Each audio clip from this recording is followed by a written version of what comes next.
across this country, many Americans are sitting at the kitchen table, they're scanning the classifieds, they're updating their resumes, or sending out another job application, hoping that this time they'll hear back from a potential employer.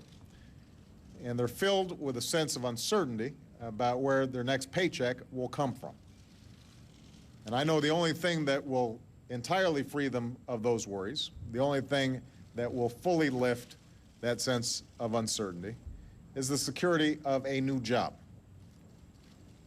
To that end, we all have to continue our efforts to do everything in our power to spur growth and hiring. And I hope the Senate acts this week on a package of tax cuts and expanded lending for small businesses, where most of America's jobs are created. So we've got a lot of work to do to make sure that we are digging ourselves out of this tough economic hole that we've been in. But even as we work to jumpstart job growth in the private sector, even as we work to get businesses hiring again, we also have another responsibility: to offer emergency assistance to people who desperately need it, to Americans who've been laid off in this recession. We've got a responsibility to help them make ends meet and support their families, even as they are looking for another job. And that's why it's so essential to pass the unemployment insurance extension that comes up for a vote tomorrow.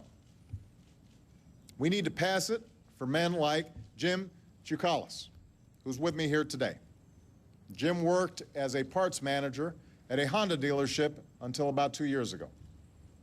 He's posted resumes everywhere. He's gone door to door looking for jobs, but he hasn't gotten a single interview. Now, he's trying to be strong for his 2 young kids, but now that he's exhausted his unemployment benefits, that's getting harder to do. We need to pass it for women like Leslie Mako, who lost her job at a fitness center last year and has been looking for work ever since. Because she's eligible for only a few more weeks of unemployment, she's doing what she never thought she'd have to do. Not at this point anyway. She's turning to her father for financial support.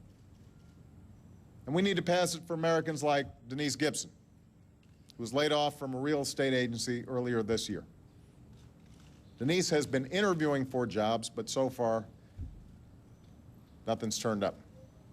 Meanwhile, she's fallen further and further behind on her rent, and with her unemployment benefits set to expire, she's worried about what the future holds. We need to pass it for all the Americans who haven't been able to find work in an economy where there are 5 applicants for every opening, who need emergency relief to help them pay the rent and cover their utilities and put food on the table while they're looking for another job. And for a long time, there's been a tradition, under both Democratic and Republican presidents, to offer relief to the unemployed. That was certainly the case under my predecessor, when Republican senators voted several times to extend emergency unemployment benefits. But right now, these benefits that are often the person's sole source of income while they are looking for work, are in jeopardy. And I have to say, after years of championing policies that turned a record surplus into a massive deficit, the same people who didn't have any problem spending hundreds of billions of dollars on tax breaks for the wealthiest Americans are now saying we shouldn't offer relief to middle-class Americans like Jim or Leslie or Denise, who really need help. Over the past few weeks, a majority of senators have tried, not once, not twice, but 3 times, to extend emergency relief on a temporary basis. Each time, a partisan minority in the Senate has used parliamentary maneuvers to block a vote, denying millions of people who are out of work much-needed relief. These leaders in the Senate who are advancing a misguided notion that emergency relief somehow discourages people from looking for a job should talk to these folks.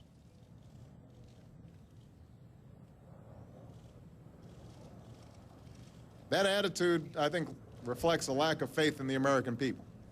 Because the Americans I hear from in letters and meet in town hall meetings, Americans like Leslie and Jim and Denise, They're not looking for a handout. They desperately want to work. Just right now, they can't find a job. These are honest, decent, hard-working folks who've fallen on hard times through no fault of their own and who have nowhere else to turn except unemployment benefits and who need emergency relief to help them weather this economic storm. And tomorrow, we will have another chance to offer them that relief, to do right by not just Jim and Leslie and Denise, but all the Americans who need a helping hand right now. And I hope we seize it. It's time to stop holding workers laid off in this recession hostage to Washington politics. It's time to do what's right, not for the next election, but for the middle class. We've got to stop blocking emergency relief for Americans who are out of work. We've got to extend unemployment insurance. We need to pass those tax cuts for small businesses and the lending for small businesses. Times are hard right now. We are moving in the right direction. I know it's getting close to an election, but there are times where you put elections aside. This is one of those times. And that's what I hope members of Congress on both sides of the aisle will do tomorrow. Thanks very much. There you